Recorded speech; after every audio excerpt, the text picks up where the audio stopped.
మన ప్రభుత్వంలో గతంలో వైఎస్ఆర్ కాంగ్రెస్ పార్టీ ప్రభుత్వంలో కొత్తగా ఇళ్ల పట్టాలు ఇచ్చినటువంటి కాలనీలు ఎన్ని అని చెప్పి చూస్తే 17,000 కాలనీలు ఇళ్ల పట్టాలు ఇచ్చామని చెప్పి కూడా ఈ సందర్భంగా సగర్వంగా కూడా గుర్తు చేసుకుంటా ఉన్నాం. అంతేకాకుండా భూములు ఇచ్చేసి చేతులు దులుపుకునే కార్యక్రమం కూడా చేయలే. ఎక్కడెక్కడైతే ఎర్త్ ఫిల్లింగ్ అవసరమో ఆ ల్యాండ్ లెవెలింగ్ని చేయడం జరిగింది. అప్రోచ్ రోడ్లని ఏర్పాటు చేయడం జరిగింది. ఇంటర్నల్గా గ్రావెల్ రోడ్లను వేసాం.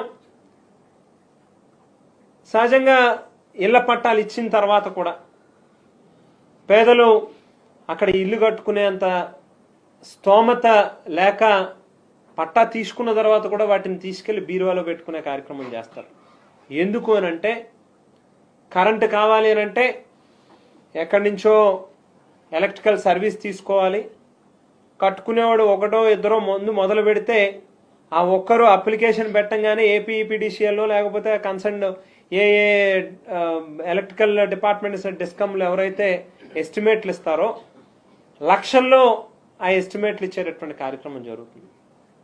నిజంగానే అన్ని లక్షల రూపాయలు కట్టుకునే స్తోమత ఉంటే వాళ్ళెందుకు ఆ పట్టా తీసుకునే కార్యక్రమం జరుగుతుంది.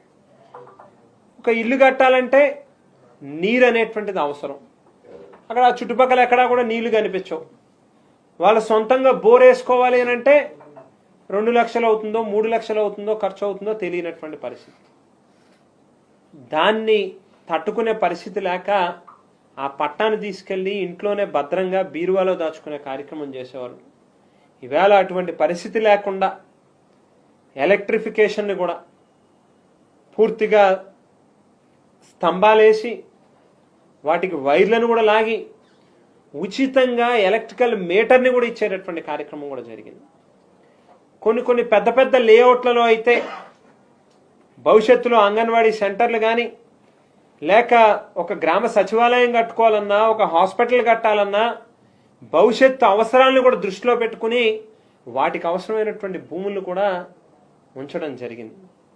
అంతేకాకుండా వెలుగుబంద లేఅవుట్లు మీరు ఒకసారి గమనిస్తే కొత్తగా సబ్స్టేషన్ని కూడా ఎక్కడ లో వోల్టేజ్ అనేటువంటి సమస్య రాకూడదు అని చెప్పి సబ్స్టేషన్లను కూడా నిర్మాణం చేయడం జరిగింది. ఒక ప్రైవేట్ రియల్ ఎస్టేట్ వ్యాపారస్తుడు ఏ రకంగా అయితే తన ప్లాట్లను అందంగా తీర్చిదిద్దుకుని బయటకు అమ్ముకునే కార్యక్రమం చేస్తాడు, ఈవేళ పేదలకు ఇచ్చేటటువంటి భూములను కూడా అంతే అందంగా అంతే సౌకర్యవంతంగా వాటిని తీర్చిదిద్ది పేదలకు ఇచ్చేటటువంటి కార్యక్రమం చేయడం జరిగింది. అది కూడా మగవాళ్ళ పేర్ల మీద ఇస్తే ఎక్కడైనా వాళ్ళలో కొంతమందికి ఏదైనా అలవాట్లుంటే ఆ కారణంగా వాళ్ళు ఏదైనా బానిసలుగా ఉన్నటువంటి కొన్ని అలవాట్ల కారణంగా ఆస్తుల్ని అమ్మేస్తారేమో అనేటువంటి ఉద్దేశంతో ఇంటి ఇళ్లాల పేర్ల మీద కూడా ఆస్తిని ఇవ్వడం జరిగింది. ఇంత గొప్ప కార్యక్రమం చేపడితే ఏం చేశారు ఆవేళ చంద్రబాబు నాయుడు గారు? కోర్టుల్లో కేసులేసి ఇళ్ల పట్టాలని ఇవ్వకుండా అడ్డుకునేటటువంటి కార్యక్రమం చేశారు.